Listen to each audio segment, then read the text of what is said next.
दोस्तों अक्सर हम सरकार की बुराई करते हैं कि गवर्नमेंट ने ये काम अच्छे से नहीं किया, गवर्नमेंट ने हॉस्पिटल्स नहीं खोले, गवर्नमेंट ने स्कूल्स नहीं बनाए, गवर्नमेंट ने रोड्स अच्छे नहीं बनाए। लेकिन आज इस वीडियो के अंदर दोस्तों हम सरकार की नहीं बल्कि अपनी खुद की बुराई करने वाले हैं। जी हाँ दोस्तों, आज इस वीडियो के अंदर जानेंगे उन सब बातों को जहां पर बुराइयां सरकारों की नहीं होनी चाहिए, हमारी खुद की होनी चाहिए। जहां पर गलतियां सरकारों की नहीं बल्कि हमारी होती है। दोस्तों एक रिपोर्ट की माने तो 2019 से पहले जितने टूरिस्ट हमारे देश में आते थे, आज उससे भी कम फॉरेनर्स हमारे देश में घूमने के लिए आते हैं। हमसे बहुत छोटा देश है थाईलैंड, उसमें भी हमसे दुगने ज्यादा टूरिस्ट जो है हर साल घूमने आते हैं।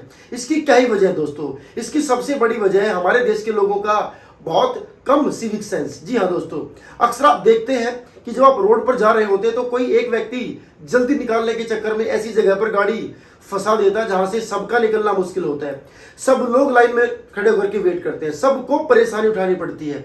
अक्सर आप देखते होंगे दोस्तों कि कहीं पर डस्टबिन रखा हुआ है, लोग कूड़ा डस्टबिन में डालने की बजाय उसके आसपास फैला देते हैं। जी हाँ दोस्तों, अक्सर आप देखते होंगे कि रोड पर जिस तरफ चलना है उस तरफ चलने की बजाय लोग अपने हिसाब से ही ट्रैफिक रूल्स बना देते हैं, लाइट्स को फॉलो नहीं करते हैं। चाहे रेड लाइट है, येलो, उनको कोई फर्क नहीं पड़ता, उनको चलना है, जहां चलना है, जैसे चलना है वो चलते हैं।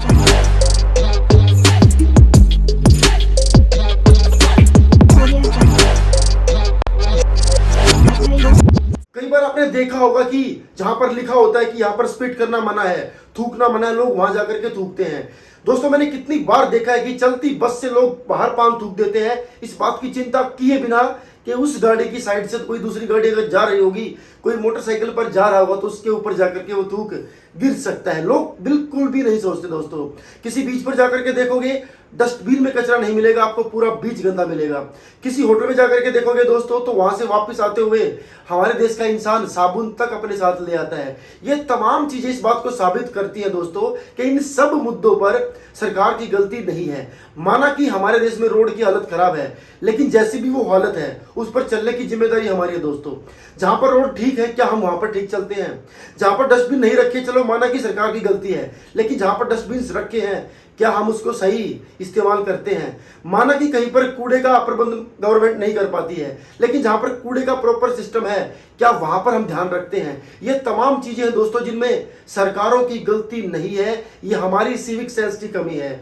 हमारे अंदर ये दुश्मन है, हमारे अंदर ये राक्षस है, हम ये देख ही नहीं पाते कि हमारे कारण किसको परेशान होना पड़ता है, हमारे कारण हमारे देश की बदनामी होती है, हमारे देश को सुनना पड़ता है। दोस्तों आज दोस्तों मैं एक जगह पर इसी बारे में चर्चा कर रहा था तो वहां पर मेरे सामने ही मैंने देखा बच्चों ने चॉकलेट खाई और रेफर यहाँ वहां फेंक दिए। इससे क्या पता लगता है? स्कूल्स में, कॉलेजेस में, हर जगह पर आप अक्सर देखेंगे कि लोग कचरा फैलाने से पहले देखते ही नहीं है कि हम इस चीज को कहां पर फेंक रहे हैं। दोस्तों मैंने आज खुद देखा कि कैसे एक गाड़ी ने गलत टर्न लिया, उसके पीछे पीछे 50 और गाड़ियां गई और पूरा रोड जो है वो ब्लॉक हो गया और 1 घंटा हमें वहां रुकना पड़ा। तो ये तमाम चीजें दोस्तों जहां पर सरकारों की गलतियां बिल्कुल भी नहीं है, गलतियां हैं तो हमारे अंदर के उस शैतान की। तो चलिए दोस्तों आज इस प्रण को ले लेते हैं कि कोशिश करेंगे कि अपने सामने ऐसा कोई काम ना करें जिससे हमारे देश की छवि खराब हो जाए, जिसकी वजह से ये कंडीशंस बने, जिसकी वजह से एक दूसरे इंसान को भी भुगतना पड़े। हमें तो परेशानी का सामना करना पड़े ही पड़े, बल्कि हमारी वजह से किसी और को भी नुकसान उठाना पड़े, ऐसा कोई काम आज से नहीं करेंगे। तो ये प्रॉमिस खुद से कर लीजिए दोस्तों। और सरकारों को दोष मढ़ना एटलीस्ट इस मामले में तो हमें बंद कर देना चाहिए, क्योंकि जब तक हम नहीं सुधरेंगे तो कोई सरकार कितनी अच्छी क्यों ना हो, कितनी बुरी क्यों ना हो, वो हमारा कुछ नहीं कर सकती, क्योंकि सबसे पहले सुधार हमें अपने अंदर करना होता है।